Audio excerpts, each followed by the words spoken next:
नमस्कार दोस्तों, मेरा नाम है विजय कुमार और आप देख रहे हैं कॉमिक्स पिटारा चैनल को।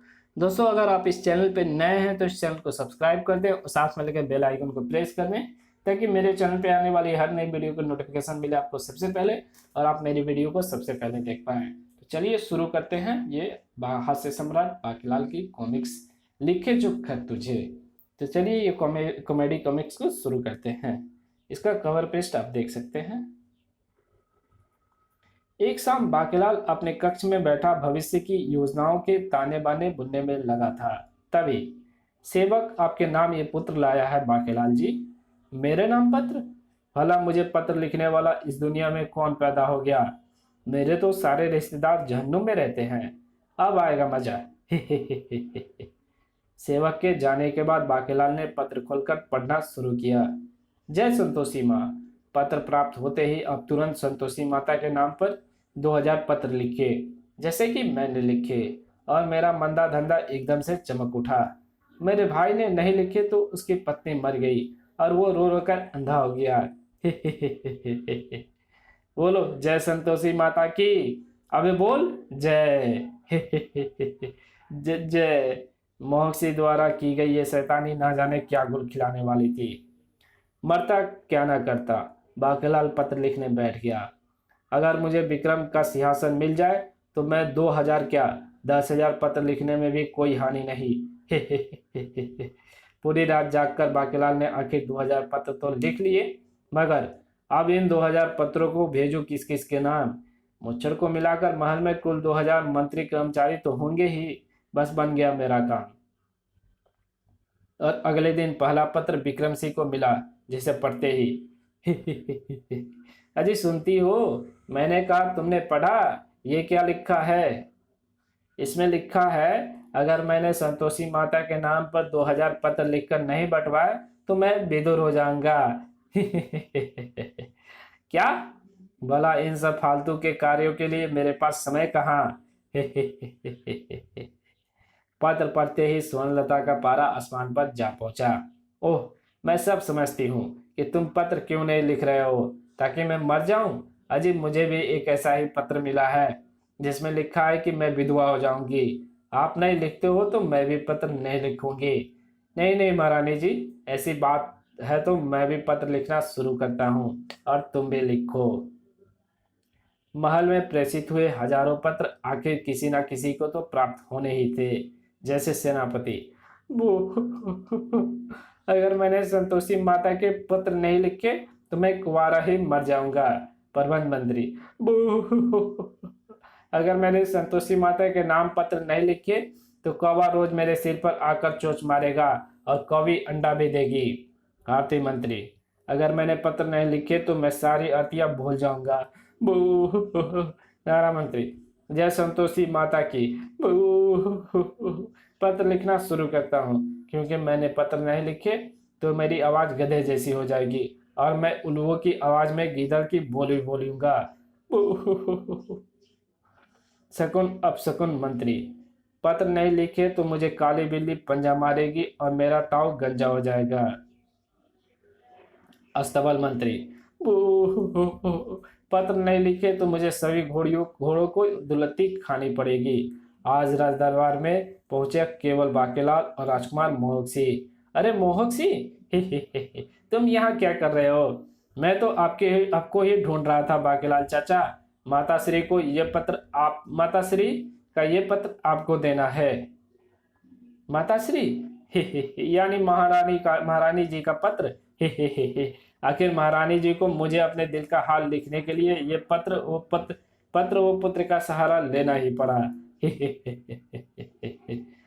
अच्छा बाकीलाल चाचा, मैं खेलने जाता हूँ। हाँ हाँ मोहक भतीजे, जरूर जाओ, क्योंकि महारानी जी का पत्र तो मैं एकांत में ही पढ़ूंगा। खाली पड़े राज सिंहासन पर बैठकर।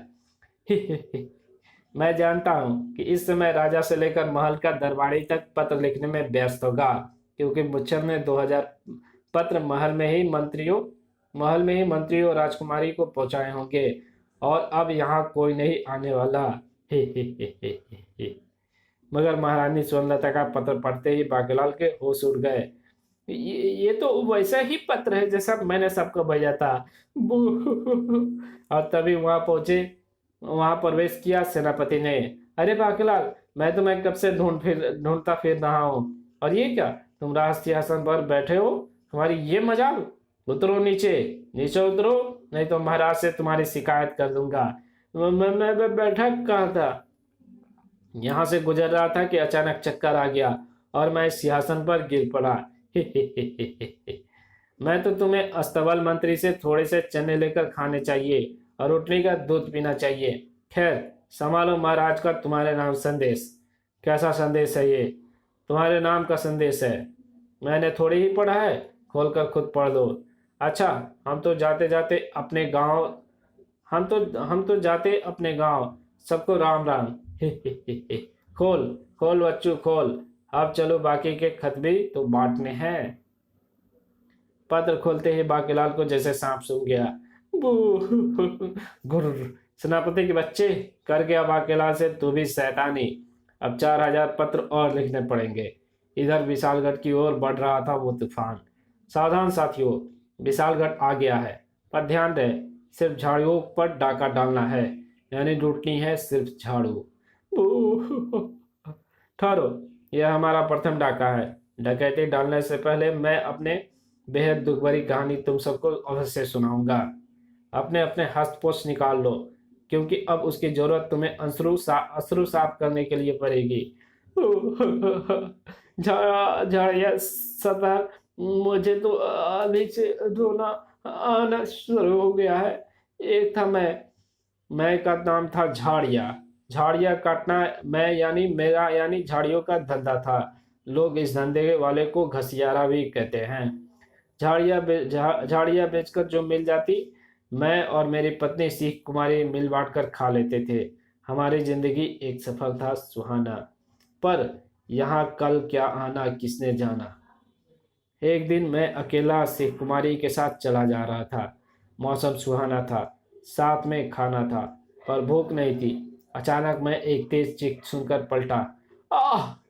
हे भगवान, ये तो मेरी प्यारी प्यारी मुसीबत, मेरा मतलब पत्नी के चीखने की आवाज है, जो खाने की टोकरी सिर पर उठाए मेरे पीछे पीछे आ रही है। पीछे पीछे आ रही थी। मैंने देखा मेरी पत्नी की साड़ी एक झाड़ी में अटक गई थी। ये देखकर मैं झुटमुट चीख पड़ा। सांप सांप, सीख कुमारी घबराना नहीं, मैं अभी आकर तुम्हें झाड़ियों के बीच से निकालता हूँ। मेरी बीवी बेचारी सांप का नाम सुनकर ज्यादा घबराई गई थी। पत्नियों को डरा कर रखना पड़ता है ना। मगर तभी अचानक मेरे पजामे का नाड़ा कांटे में फंस गया। बड़ी मुश्किल से मैंने उसे छुड़ाया। अबे छूट! और फिर मैंने अपने प्यारी पत्नी को खींचकर निकाला तो मेरे ताकतवर झटके से वो बेचारी हवा में जोर से उछली। अयो अम्मा, सीख कुमारी तुझे ज्यादा तो नहीं लगी? मगर मुझे क्या पता था कि झाड़ी से उछलकर सीख कुमारी वहीं एक छोटे से गड्ढे में तपस्या कर रहे एक ऋषि गड्ढम गड्ढा की गोद में जा गिरेगी। मैं तो अपने स्त्री को भी हाथ नहीं लगाता, फिर ये पराई स्त्री। नारायण नारायण। मगर जब मैंने ऋषि गड्ढम गड्ढा को हकीकत का वो पाठ पढ़ाया तो उनका क्रोध छूमंतर हो गया और पुत्र झाड़िया, अपनी बीवी के साथ घर जाओ। मगर मैं नहीं जानता था कि वो मेरी मुसीबतों की शुरुआत थी, क्योंकि हमारे जाते ही ऋषि गड्ढम गड्ढा की पत्नी वहां पहुंच गई। वो रोजाना उस गड्ढे और ऋषि की सफाई करने पहुंचती थी। मगर उस दिन जब वो झाड़ू से गड्ढे को साफ कर रही थी कि अचानक, हे ईश्वर, ये तो किसी स्त्री के कान का झुमका है। अजय, मैं पूछती हूँ, कौन थी वो चुड़ैल कलमोही? नारायण नारायण। तभी सीख कुमारी को अपने झुमके के गुम होने की बात पता चली। मैं तो थक गया था। वो खुद ही उसे लेने ऋषि के पास पहुंच गई। जहां बहुत देर तक सीख कुमारी वापस ना लौटी तो मैं ऋषि के पास पहुंचा और अपनी सीख के बारे में पूछा।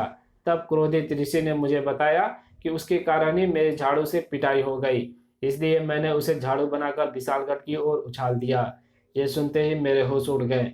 नहीं, ऐसा मत करे ऋषिवर, मुझे खाना कौन पकाकर खिलाएगा, मेरे कपड़े कौन धुलेगा?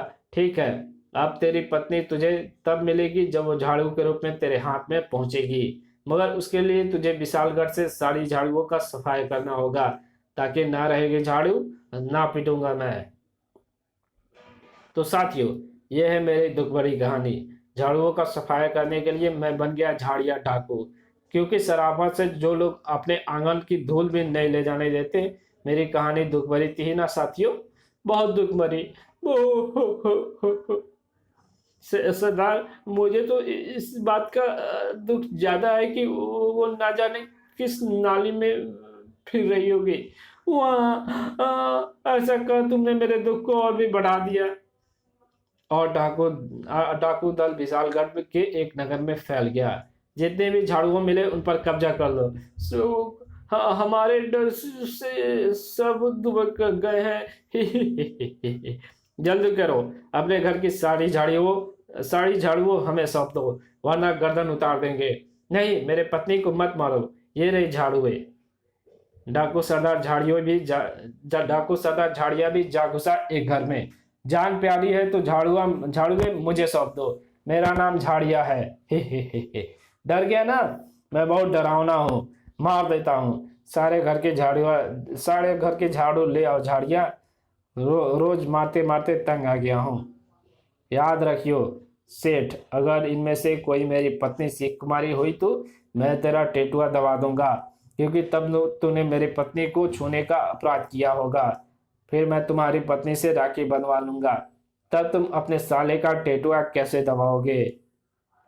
फिर उस दिन उस नगर में जितने झाड़ुआ लूट सकता था लूटकर झाड़िया वहां से लौट गया। अड्डे पर जाकर मैं इन सब झाड़ियों को छू छू कर देखूंगा। अगर इनमें मेरी सिख कुमारी हुई तो मेरे स्पर्श के साथ ही मुझे मिल जाएगी। पर सरदार, अगर झाड़ू की कोई सीखें निकल गई होगी तो क्या होगा? नामुराद, तू हमेशा उल्टा ही सोचता है। इधर राज दरबार लगा हुआ था। हाँ तो बांगड़ुओ, मेरा मतलब कि प्यारे साथियों, ये राज दरबार आज हमने एक अद्भुत समस्या को लेकर लगाया है। बाकीलाल, पूछो वो समस्या क्या है? मेरी समस्या तो आप हो महाराज। वो समस्या क्या है महाराज? तब विक्रम सिंह ने कहना शुरू किया। हमें पता चला है कि महल में मौजूद एक एक व्यक्ति संतोषी माता के नाम कई हजार पत्र लिख चुका है, मगर घूम फिर कर पत्र फिर भी सबको दोबारा मिल रहे हैं। अगर ऐसे ही पत्र मिलते रहे तो सारी जिंदगी एक लिफाफा बनकर रह जाएगी और हम मजमून मोटा मजमून। इस समस्या का हल हमें राजगुरु ने बताया है कि अगर शुक्रवार के दिन संतोषी माता का व्रत रखकर 20 ब्राह्मणों को भोजन कराया जाए तो उस दिन खटाई नहीं खाई जाए तो फिर संतोषी माता पत्र ना निकले पर भी उत्तम फल देगी। और महाराज, अगर कोई भूल से खटाई खा ले तो क्या होगा? बाकेलाल, अगर ऐसी भूल हो गई तो संतोषी माता क्रोधित होकर उस भक्ति का संतोष छीन सकती है। ओह, यानी ऐसी कोई योजना बनाई जा सकती है। महाराज, फिर तो अतिशीघ्र व्रत की व्यवस्था की जानी चाहिए। यह सुनकर विक्रम सिंह ने निर्णयात्मक स्वर में कहा। साथियों, कल शुक्रवार है। कल के दिन का उपवास दिवस घोषित किया जाता है। कल सब व्रत रखेंगे और शाम को ब्राह्मणों को भोज कराया जाएगा। कल कोई खटाई नहीं खाएगा। और बाकीलाल, तुम 20 ब्राह्मणों की व्यवस्था भी करोगे। वो तो ठीक है महाराज, किंतु कल अगर किसी को खट्टी डकार आ गई तो वो क्या करेगा? कल कोई कुछ भी नहीं मारेगा, क्योंकि उपवास के दिन मारना यानी युद्ध भी निषिद्ध होता है। महाराज की इस घोषणा के साथ ही बाकीलाल का शैतानी दिमाग तेजी के साथ चलने लगा। बेटा बाकीलाल, सोच की खट्टी चीज तुझे कहाँ मिलेगी? इधर सक्रिय हो उठा था खोजा का भी मस्तिष्क। कल के दिन युद्ध भी नहीं किया जा सकता। ओह, मुझे फौरन ये खुशखबरी महाराजा सनकी सिंह को जाकर देनी चाहिए। आखिर मैं खोजा के रूप में यहाँ उन्हीं का तो गुप्तचर हूँ। फिर जल्दी ही खोजा दौड़ा दौड़ा पहुंचा सनकी सिंह के पास। आओ गुप्तचर, कहो कौन सा अचार लाए हो? अचार नहीं महाराज, समाचार कहिए। जी हाँ महाराज, खोजा दरअसल पड़ोसी राजा सनकी सिंह का गुप्तचर है।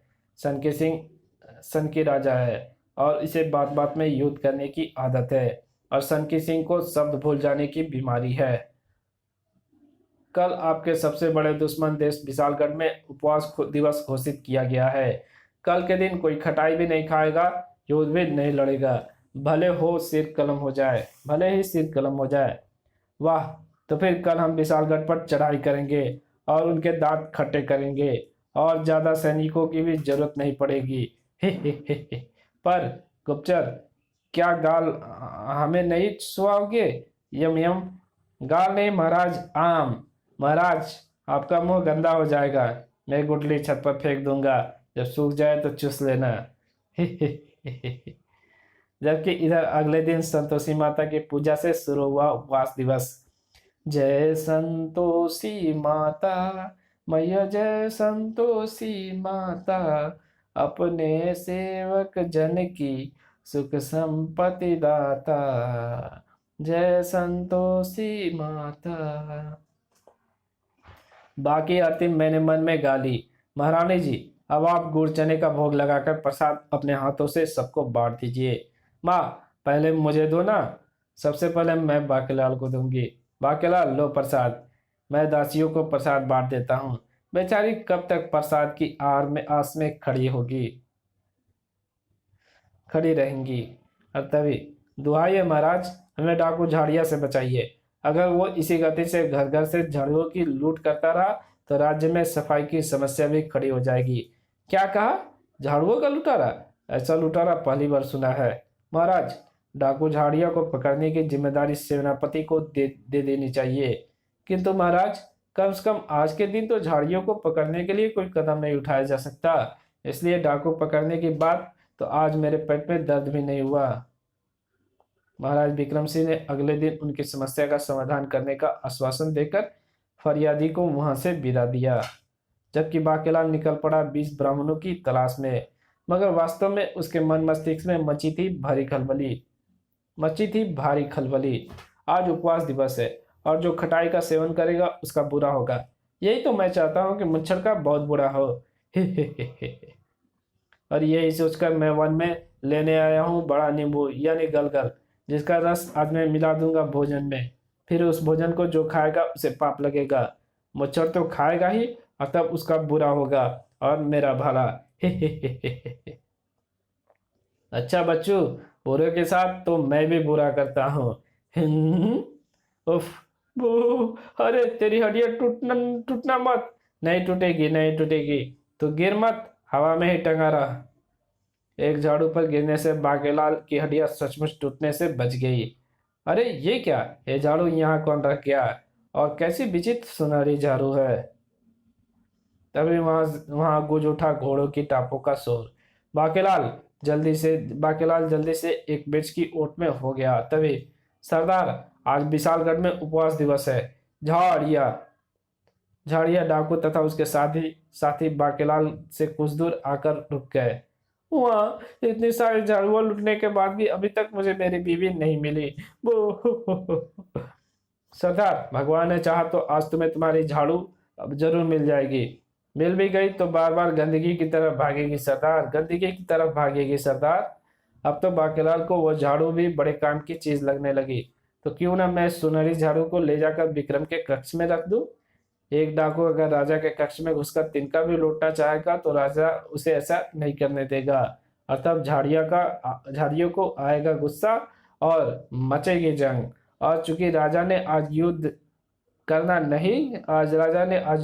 नहीं तो उसकी होगी पराजय तो कटेगी गर्दन, उसकी कटेगी गर्दन तो होगा सिंहासन खाली तो बाकीलाल चलेगा अपनी चाल तो बनेगा राजा बाकीलाल। भैया हो वो मारा पापड़ वाले को। और ऐसा सोचकर बाकीलाल झाड़ू छिपाकर रोता हुआ जा पहुंचा डाकू झाड़िया के सामने। ओ माँ, कौन हो तुम? जंगल में क्या कर रहे हो और रो क्यों रहे हो? क्या तुम्हारी भी बीवी खो गई है? अबे पागल, अगर मेरी बीवी खो जाती तो क्या मैं रोता? हाय मेरे सोने की झाड़ू। मोटा मच्छर राजा विक्रम से छीन कर ले गया है। करता था महारानी से नाक साफ करवाऊंगा। क्या कहा? सोने की झाड़ू? मगर तुम तो फटीचर दिखते हो, तुम्हारे पास सोने की झाड़ू कहाँ से आई? जल्दी बताओ वरना झाड़ू के तिल्ले चुभो दूंगा। वहाँ वो मुझे जंगल में फिरती हुई मिली थी। मैंने उठा ली और तभी अपनी पत्नी के लिए उपहार तलाशता राजा वहां आ गया। कहने लगा, बाकेला झाड़ू दो। मैंने नहीं दी तो उसने मुझसे झाड़ू छीन ली। वहाँ सरदार, मेरा दिल कहता है कि होना हो वो सुनहरी झाड़ू तुम्हारी पत्नी है। वो तो मुझे वहां जाकर पता चल ही जाएगा। पर ये बता कि तेरा दिल क्यों कर रहा है? मेरे दिल में तो मुझसे नहीं कहा। खैर, तुझसे मैं बाद में निपटूंगा मैं। अच्छा बाकीलाल, मैं वो सोने की झाड़ू लेने जाता हूँ, तू यहीं खड़े रहना, क्योंकि अगर ये खबर झूठी निकली तो मैं लौटकर तेरी झाड़ू से पिटाई करूंगा। अगर मुझे वहां झाड़ू मिल गई तो राजा से मुझे झाड़ू ना दी तो मैं उसे साफ कर दूंगा। यही तो मेरी योजना। मगर सरदार, हम वहां तक जाएंगे कैसे? मैंने तुम्हारी गिनती कर ली है, तुम 20 हो और महल में आज 20 ब्राह्मणों की जरूरत है। चलो साथियों, हम महल में ब्राह्मण वेश में प्रवेश करेंगे। ओ मेरी प्यासी झाड़ू। डाकू झाड़ियों के वहां पहुंचते ही, या हो बन गया हो तेरा काम बाके। मगर अब जल्दी से छोटे मार्ग से चलकर ये झाड़ू राजा के कक्ष में रख देता हूँ। और गलगल का रस खाने में मिला देता हूँ। आज फिर जीने की तमन्ना है, आज मोटे को मरने का इरादा है। हे। बाकीलाल सबकी नजरें बचाकर राजा विक्रम सिंह के कक्ष में जा पहुंचा। और अब मैं अपने वस्त्रों में छिपाकर रखी झाड़ू निकालकर यहाँ राजा के पलंग के नीचे रख देता हूँ। तभी, बाकीलाल चाचा, आप झाड़ू लेकर यहाँ क्या कर रहे हो? पिताश्री का कक्ष तो बिल्कुल साफ है, जरा चलकर मेरे कक्ष में झाड़ू लगा दीजिए। गुर बू, ये कमक यहाँ कहाँ से आ मरा? भतीजे मोहक, तुम चलो, मैं आता हूँ। इधर ब्राह्मणों के भोज का समय भी हो चुका था। ब्राह्मणों के भेष में वहां पहुंचे थे झाड़िया और उसके साथ ही सारा प्रबंध था प्रधानमंत्री के हाथों में। खाना परोसो, और हाँ, सूखी सब्जी कटोरियों में परोसना, वरना तरी बह जाएगी। सरदार, हमला करें? भूख लग रही है, पहले चुपचाप खाना खा ले हकले। सरदार, खाने में भी भिंडी की भाजी भी है, जो तुम्हें बहुत पसंद है। हाँ, क्योंकि भिंडी को देखकर मुझे सिख कुमारी की उंगलियों की याद आ जाती है। सरदार, खाने में मटर की फलियां भी है, जो तुम्हें बहुत पसंद है। हाँ, क्योंकि उन्हें देखकर मुझे भी सिख कुमारी की होठ याद आ जाती है। सरदार, खाने में टमाटर की भाजी नहीं है, जो तुम्हें बहुत पसंद है। हाँ, क्योंकि उन्हें देखकर मुझे सिख कुमारी की गोल मटोल चेहरा याद आ जाता है। अब मुझसे और जुदाई नहीं सहा जाता। मैं आ रहा हूँ सिख कुमारी। अरे, ये तो ब्राह्मणों के भेष में डाकू है, मगर आज हमें युद्ध नहीं करना। तो क्या हुआ? प्रेम पूर्वक मिर्च मसाले वाली सब्जियां तो इन पर फेंकी जा सकती है। फेंको, लूट लो पूरे महल की झाड़ुए भी, लूट लो पूरे महल की झाड़ुए भी, क्योंकि हो सकता है सुनहरी झाड़ी सिख कुमारी ना निकले। ये युद्ध तो तब युद्ध कहलाएगा जब हम तलवार का मुकाबला तलवार से करते हैं और गुस्से में भी होते। प्यार से ये कचड़ी जोर से भी मारी जा सकती है। और जहां, खबरदार, हम सुनहरी झाड़ू पर डाका मारने आए हैं। सरदार, मैं सुनहरी झाड़ी को शाही शौचालय में जाकर ढूंढता हूँ। डाकू झाड़िया, देखो भैया, ये डाकूगिरी अच्छी बात नहीं होती। अब मुझसे और जुदाई नहीं सही जा रही है। मैं आ रहा हूँ सिख कुमारी। अरे, ये तो ब्राह्मणों के भेष में डाकू है। सॉरी। चुप मोटे, बता कहाँ है सुनहरी झाड़ू? तुम्हारा मतलब असरपिया पर भैया तलवार तो पीछे कर ले, राजा की कुछ तो इज्जत कर ले। सरदार, ये ले सुनहरी झाड़ू मिल गई। माता श्री, ये झाड़ी तो यहाँ बाकीलाल चाचा ने रखी है। क्या? तभी प्रवेश किया सेनापति ने। महाराज, ओडिसी राजा सनकी सिंह ने एक बार फिर महल पर आक्रमण कर दिया है, और ये समाचार सुनकर बाकीलाल जी जब यहाँ से जाने लगे तो मैं इन्हें भी अपने साथ लेता आया। मैं तो झाड़िया के भय से जा रहा था। महाराज, ये झूठ बोलता है, भाग तो ये रहा था। इधर जैसे डाकू झाड़िया ने सुनहरी झाड़ू के स्पर्श किया, वो परिवर्तित हो गई सिख कुमारी में। आह, मेरी झाड़ू, मेरा मतलब मेरी सिख कुमारी। स्वामी, सिख कुमारी, स्वामी, प्यारी सिख कुमारी, प्यारे स्वामी, मेरी लाजो, मेरे सरताज। और तभी डाकू झाड़िया की नजर में बाकेलाल पर पड़ गई। बाकीलाल, तुम मुझे सुनहरी झाड़ू लाने यहाँ ना भेजते तो मुझे मेरी शिव कुमारी ना मिलती। बेटा बाकीलाल, ये सब क्या गड़बड़ हो रहा है? पर महाराज, सनकी सिंह का क्या करे, वो तो अंदर घुस आया है। मगर हमने आज युद्ध नहीं करना है। हम भर्ती हैं। उसे कह दो महाराज घर पर नहीं है। ये सुनते ही डाकू हकलाया।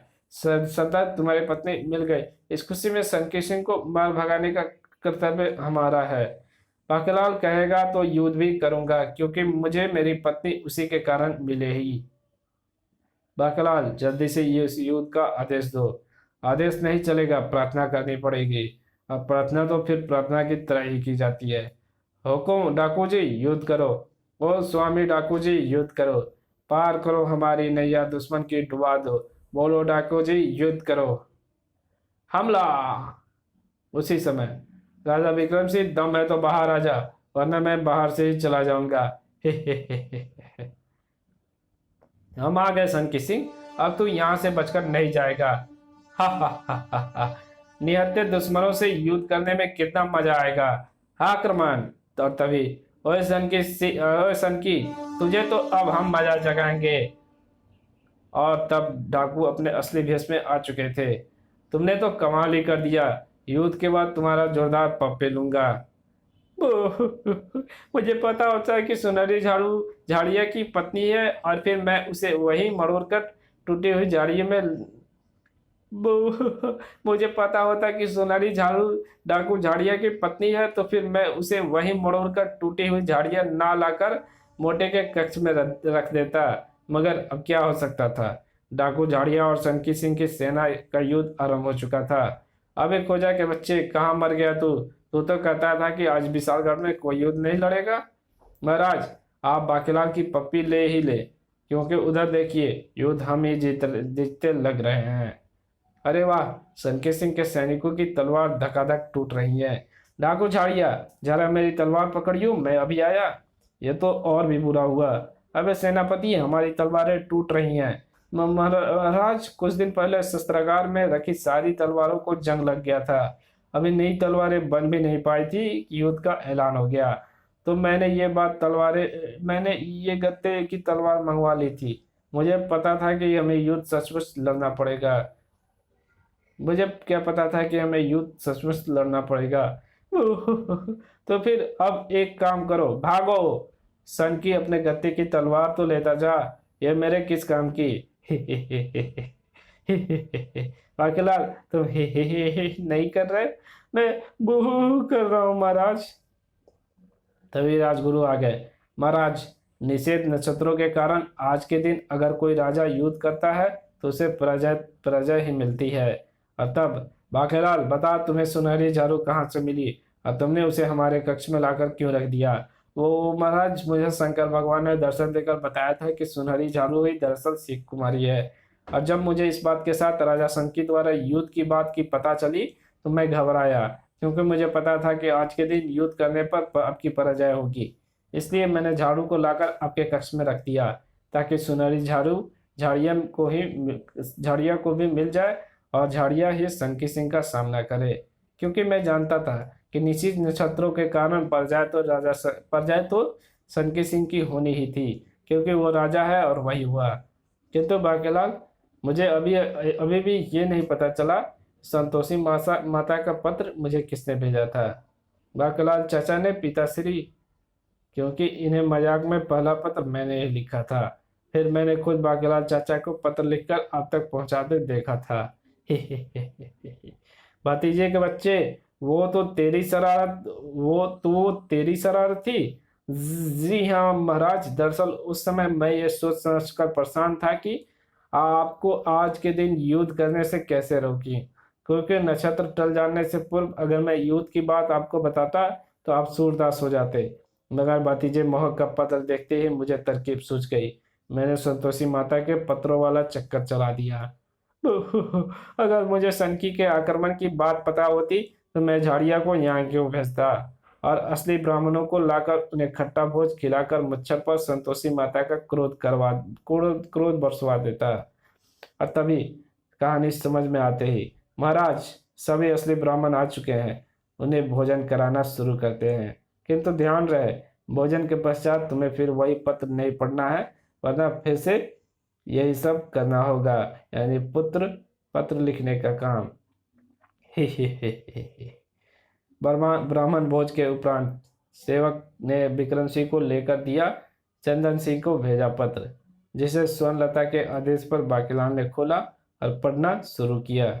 मेरे नाजुक कली स्वर्णलता, मेरे गोभी के फूल विक्रम सिंह, मेरे नटखट नाती मोहक सिंह, सबको दुलार भरा प्यार। ये मारी, आखिर मर ही गई कमबख्त। घबराओ नहीं बच्चों, ये दुष्ट एक आवारा मक्खी थी जो बार बार आकर मुझे तंग कर रही थी। पुत्री, तुम्हारी माँ मक्खी मारने के चक्कर में अब तक मुझे 20 तमाचे जड़ चुकी है। मैंने उसकी लाश को इसी लिफाफे में बंद कर दिया है। ये सब कहानी शुरू करता हूँ। हाँ बच्चों, आज यहाँ जमकर बारिश हुई है। मेढक टटरा रहे थे, मैं भी टटरा रहा हूँ। आज मैंने तुम्हारी माँ के साथ वर्षा स्नान का आनंद भी लिया, क्योंकि हकीम लुकमान ने कहा था कि शरीर की जकड़न दूर करने की अद्भुत दवा होती है कड़ाके की सर्दी में वर्षा का स्नान। और अब लगता है कि मैं ठीक हो रहा हूँ। मेरे जोड़ों का दर्द बिल्कुल गायब है, क्योंकि जोड़ सर्दी में इतने अकड़ चुके हैं कि हिल ही नहीं रहे थे, और हिलने पर तो जोड़ों में दर्द होता है। ही। कल मैंने अपने जुए भी दिखवाई। तुम्हारी माँ जुए बहुत अच्छी निकालती है, और जब उन्हें नाखूनों में दबाकर मारती है, जुए की तो चटनी पीस जाती है। कल उसके नाखूनों में मेरा चेहरा आ गया था। वो तो शुक्र है हकीम लुकमान सही समय पर पहुंच गया, वरना ना जाने क्या हो जाता। और अब जो खुशखबरी मैं तुम्हें देना जा रहा हूँ, उसे सुनकर तुम सारे खुशी से पागल हो जाओगे। जागोगे भाई, जब जागोगे भाई, जब मुझ जैसा 90 साल का गबरू जवान ये खुशखबरी सुनकर पागल हो गया, तो तुम तो अभी बच्ची हो। और वो खुशखबरी है बता दूं? मुझे शर्म आती है, चलो बता देता। नहीं, फिर ठीक है, सुनो बच्चों। मैं बाप बनने वाला हूँ। पुत्री स्वर्णलता, तुम कहती थी ना कि तुम्हारा एक भाई होता तो कितना अच्छा था। यदि ईश्वर ने चाहा तो इस बार लड़का ही होगा। खोजाओं को मैं तुम्हारे यहाँ ही आकर नचवाऊंगा, क्योंकि उन्हें देने के लिए फालतू पैसे नहीं है मेरे पास। हाँ नहीं तो और हाँ, मैं सोच रहा था कि आपकी ये औलाद मैं पलने के लिए मैं सोच रहा था कि अपनी ये औलाद मैं पलने के लिए तुम्हें ही दूंगा, क्योंकि मोहक बेचारा अकेला उदास हो जाएगा। इससे हम दोनों के प्रेम में कोई भी व्यवधान नहीं पड़ेगा, क्योंकि पता नहीं कितने घंटों की जिंदगी और बची है।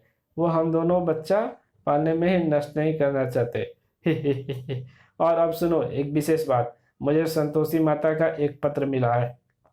इससे पूर्व की बाकीलाल आगे एक भी शब्द और पढ़ता। ठहरो बाकीलाल, आगे मत पढ़ना, बुढ़ा खसुट, अबे मरवा देता। जय संतोषी माता। पत्र प्राप्त होते ही अब तुरंत संतोषी माता के नाम पर 2000 पत्र लिखे, जैसा कि मैंने लिखे, और मेरा मंदा धंधा एकदम से चमक उठा। मेरे भाई ने नहीं लिखे तो उसकी पत्नी मर गई, और वो रो रो कर अंधा हो गया। बोलो जय संतोषी माता की, अबे बोल जय जय राम की। इसी के साथ ये कॉमिक्स यहीं समाप्त होती है। मिलेंगे एक नई कॉमिक्स में, तब तक के लिए गुड बाय। ओके, मिलते हैं।